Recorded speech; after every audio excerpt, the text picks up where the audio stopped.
Thank you very much, Alain. I can see that Talib and there's also Sonia had a question. We're now kind of officially going into the rebuilding phase, and we're going to have a question and answer period after this as well. But Sonia, you have been patiently waiting, so I give you the last word, and then we go to Talib. If you can, please go ahead and let us know where you're calling from. Hi, I'm Sonia. I'm from the Middle East, Dubai in particular. I'm from a company called The Unknown Planet, which is a social-cultural initiative to kind of provide this a discovery platform for Asia and Africa. Now, I just wanted to say something because we have started virtual tours. I absolutely agree with Alan. We have to be visible. We have to be showing our people, and we have to show the strength of recovery. So we're working with several governments, almost 10 governments, to do virtual tours completely. By September, we would have a virtual tour, both video and AR, almost about 1,000 stories per destination, which makes it about 75,000 short films and reality stories about where you meet your guide. We are working with for example, in Dubai, we're working with Khaleej Times and Gulf News. So we're making a consortium of omni-channel news agencies which are carrying the stories.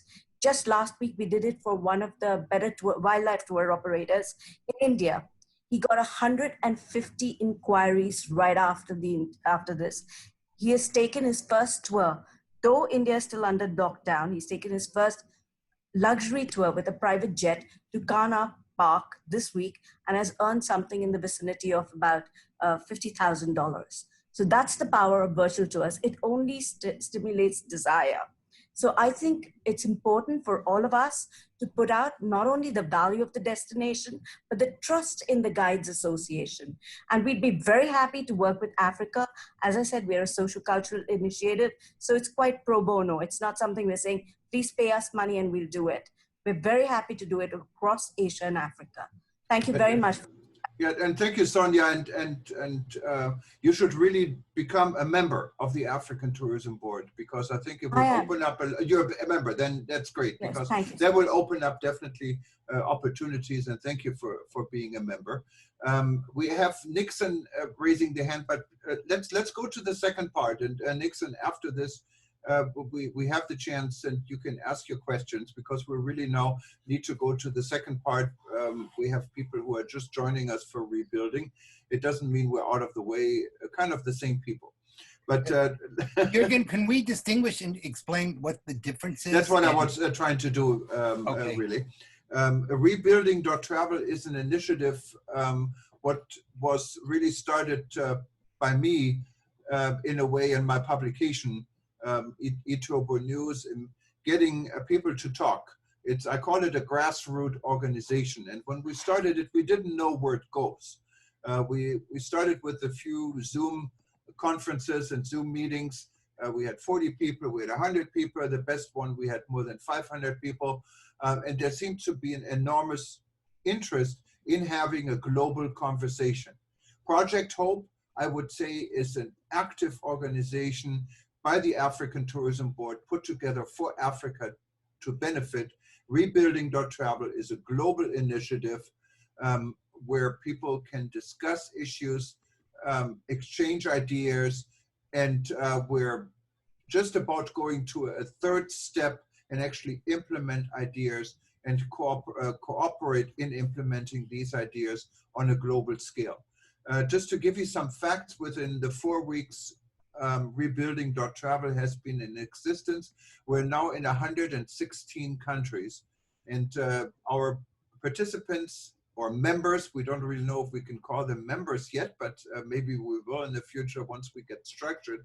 But our supporters, let's put it this way, are from different parts of the business. We have sitting ministers of tourism. We have heads of CEOs of tourism boards, of associations, but we also have safari operators, we have hoteliers, so we have people from the cruise industry and from the aviation industry. So it's a discussion what is starting, and anyone can really participate. You find actually those that are so far joined us, and it's free to join at rebuilding.travel.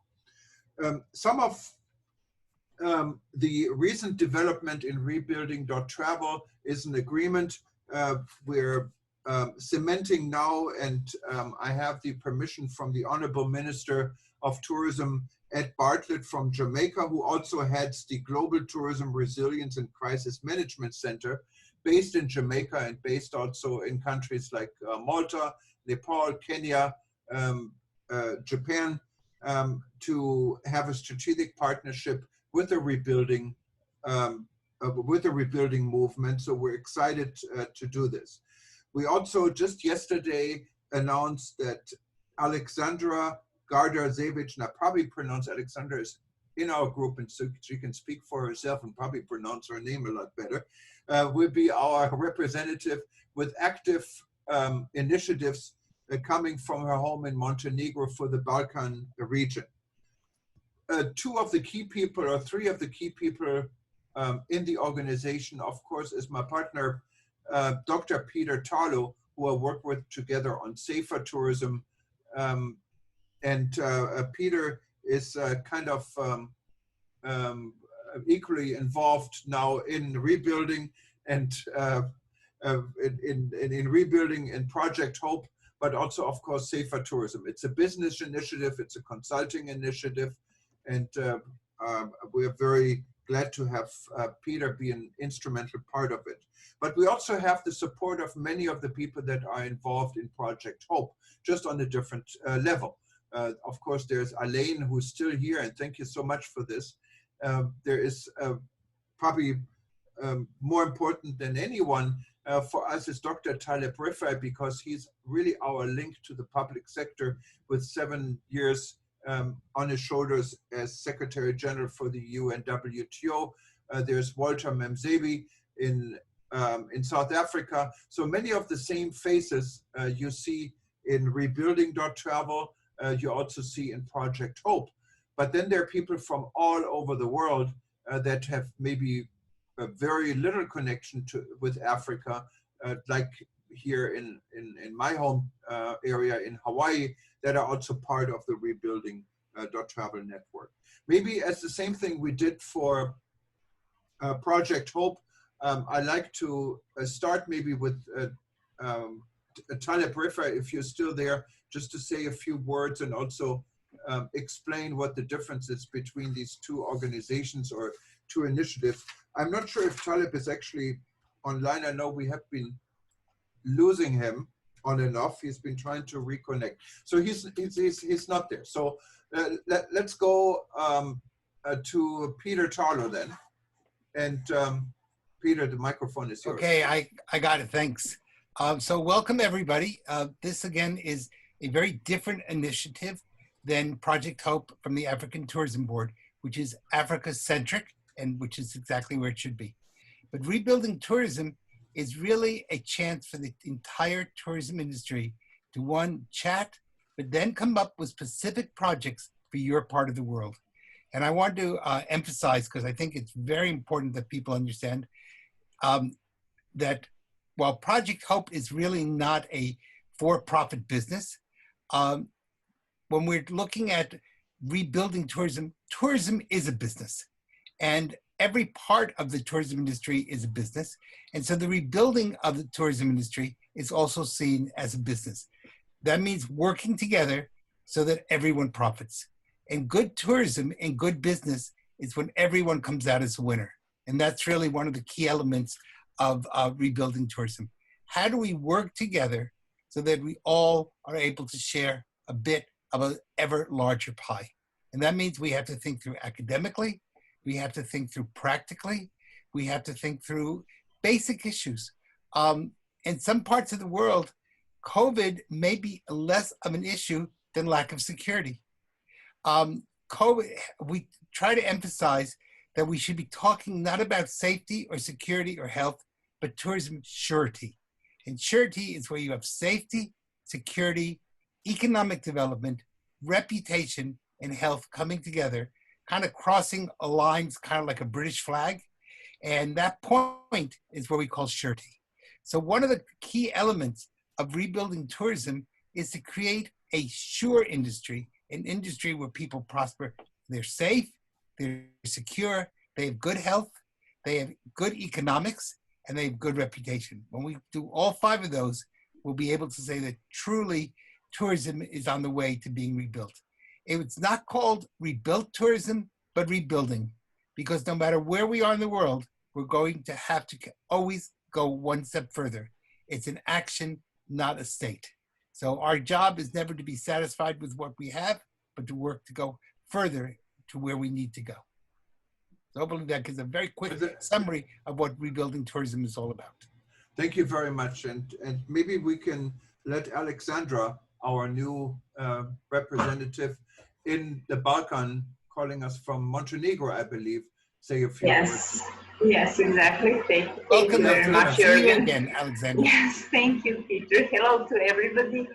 And thank you very much for appointing me as your representative in Balkan. As you all know, Balkan is located at the southern part of Europe, and we are quite huge region consisting of 12 countries. But still, we are the small region. I would explain why. First of all, there are 12 countries in Balkan. Those are ex-Yugoslavian countries like Montenegro, Serbia, Croatia, Macedonia, Slovenia, and then other countries like Albania, Kosovo, Greece, European part of Turkey, Romania, Bulgaria. So that's a huge region. But at the same time, we are quite small region because we are it takes us 15 minutes flight or 30 minutes flight or 1 hour flight to get to each other. Also, we are very close to the European centers. So those things are actually the parameters that make us very, very promising destination for rebuilding tourism, because definitely tourism is very down at this moment on the Balkan. Unfortunately, we haven't been, fortunately, we haven't been affected much by COVID, but unfortunately, we haven't got much benefits out of it, because nowadays tourism is we don't have tourists at all on Balkans. Even though we don't have such as complicated situations like Seychelles, for example, because they're a very isolated island country, but we are still, I would say actually that we didn't do good, we didn't do well in promoting our destinations. For example, Montenegro promoted the region, the country as corona-free zone, which was, in my personal opinion, a mistake, because we were corona-free for 5 days, and we are not corona-free anymore. So we made a lot of mistakes from promotional point of view. So I think what we should do now is to put together our recovery plan, to create a plan how to recover tourism in Balkan, because I think Balkan as a region deserves the full attention of tourist experts from all over the world. And I think it would be even a good idea if we could create something like Balkan Tourism Board, as we have the African Tourism Board. Brilliant. So yeah, so that's all maybe at the moment. Just to mention, in Balkan we don't have any protocols, we don't have any strategies, we don't have any guidance, not from the governmental stage, maybe not in all of the Balkan countries, but in most of them. So a lot of things we are missing at the moment in order to bring up and rebuild tourism again. So all the initiatives are very welcome, and I'm really very much looking forward to work with all of you guys on this issue. Thank you. Yeah, thank you very much, Alexandra. And yes, and we are looking forward working with you as well. And there are no questions coming in. Nixon is now raising his hand. Welcome, Nixon. Please let us know where you're from and what your question is. Yeah, I think we have to unmute you here. There you go. Thank you very much. Thank you very much. I'm from Tanzania, in Arusha. I work with Hero Summit Company as a specialist tour guide. My concern is Corona has hit a lot of places, but government now everywhere start rebuilding the tourism, coming back again. But they come up with this SOPs, safety operative procedures, but it's not including all kind of stakeholders, especially primary stakeholder and the secondary stakeholder. I don't know, as a African tourism body, how do they take it about it? And my other concern is about we open up tourism, but still some country are having some restriction. Let's say, for example, in my country, we opened the international borders for tourists. Tourism is open, everything is back. But still, some country, if the tourists come in Tanzania, when they go back, they have to stay in quarantine. I really don't know how this is going to be working as we are now rebuilding the tourism. So I think as a tourism stakeholder, we need to rethink this as we all coming up in opening up the industry again. How can we involve all stakeholders? Because let's say as a guide in our safety operative procedure in Tanzania, guides will be quarantined 14 days before meeting the tourist.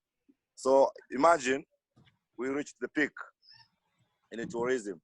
How can a guide be quarantined? And just check it just in a lifestyle of many people, let's say in Africa.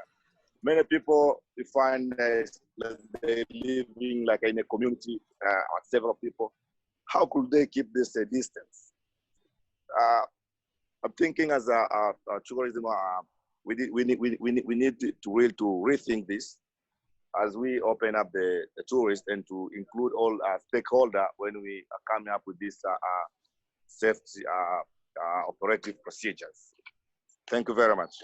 No, thank you very much. And I share your concern. I was personally shocked when I saw the news on Tanzania, because it is, in my opinion, it's way too early, and hopefully nothing will happen, and your facilities are in good shape, and the government is being able to watch out that this virus cannot do unnecessary harm. I was wondering if Walter Mzembi wanted to say something about it, also working on the security part for Africa with the African Tourism Board. I don't know if we still have him here. Walter, are you still there? I'm here, Juergen. Thank you very much. I was pretty much listening.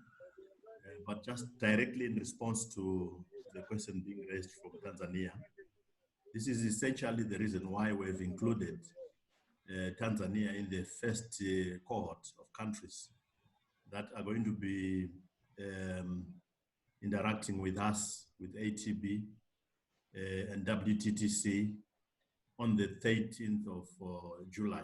Tanzania is part of those countries. And we're hoping that they will be able to learn from the experience of other countries, best practice going forward in terms of safety operating procedures. But let me hasten to say that the reason why we've inaugurated the Safety, Security, Crisis and Disaster Management Committee under ATB is essentially for that reason, to harmonize protocols, because there are protocols flying all over. There are as many number of protocols in Africa as the number of countries, 55. So we have to harmonize them, standardize them, and make sure that what is happening in country A is happening in country B and country C. But also it confirms our worry recently arising out of an assessment of the 100 safest destinations in the world by Deep Knowledge Consortium. And it ranked Switzerland at #1 and South Sudan at the bottom of the ranking. But in the 100 countries, there were only 4 countries inside that ranking, starting with South Africa, at number 68. Going forward to Egypt, I think number 87, Algeria number 93, and so forth. Only 4 African countries within that bracket of the 100 safest destinations. And one would ask why South Africa would be number 68 when it appears right now to be the hardest hit of African countries. It is essentially because they appear to international source markets like the only country that appears to be following very strictly the WHO templates in terms of openness and transparency and reliability.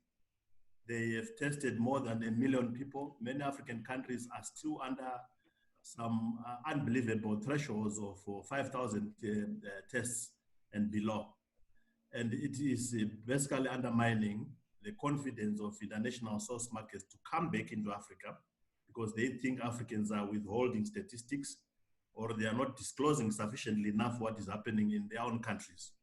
So South Africa with 101,000 infections today, as of today or yesterday, would still rank within the 100 safest destinations because they are considered reliable.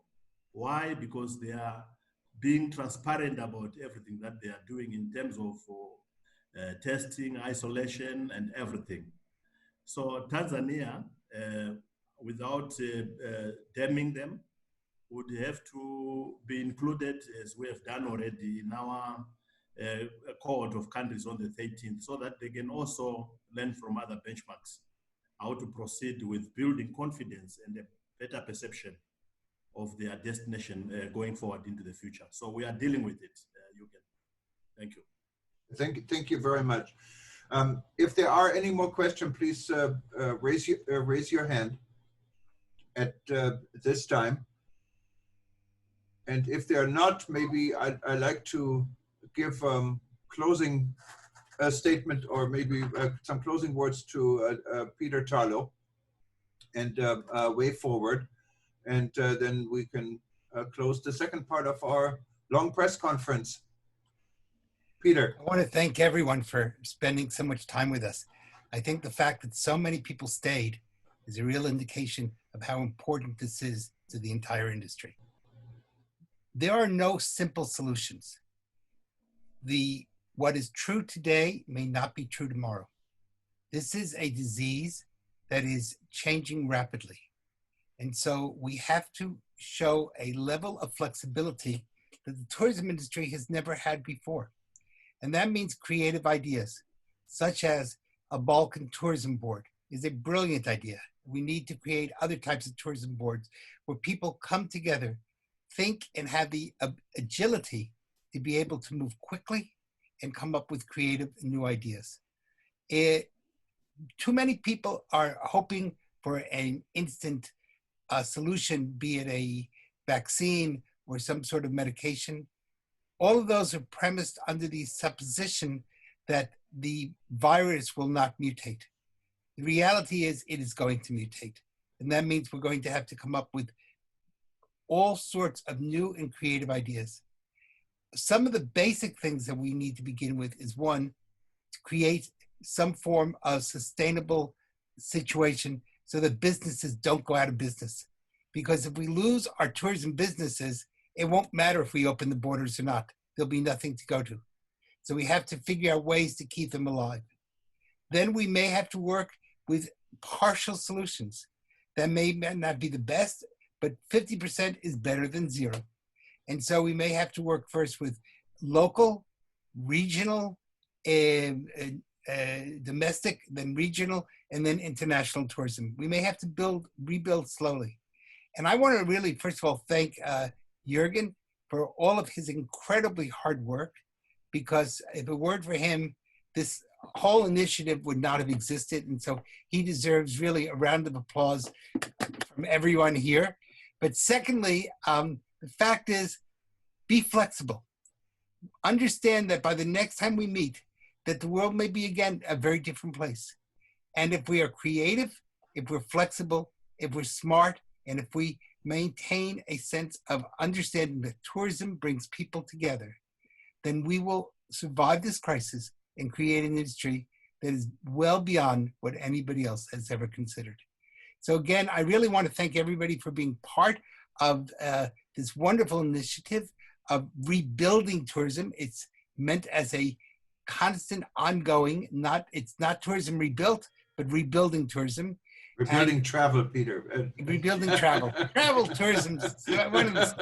Rebuilding travel, but let's create a world in which we're able to think in the macro and never get stuck in the micro. So thank you. And yes, rebuilding travel. Rebuilding travel. And you find all the information on rebuilding.travel. And we're going to introduce a chat feature, probably maybe even by the end of today, where you can not only, if you don't want to type anything, you can actually speak to it and leave your comments and your ideas, and not only comments, but also information others might be able to use or you could benefit from. We also introduced rebuildingtourism.com. What's a new initiative? It's also free to post your reopenings for your hotels, for your destinations, and what you do and how you reopen. It's a public forum, and feel free to use both.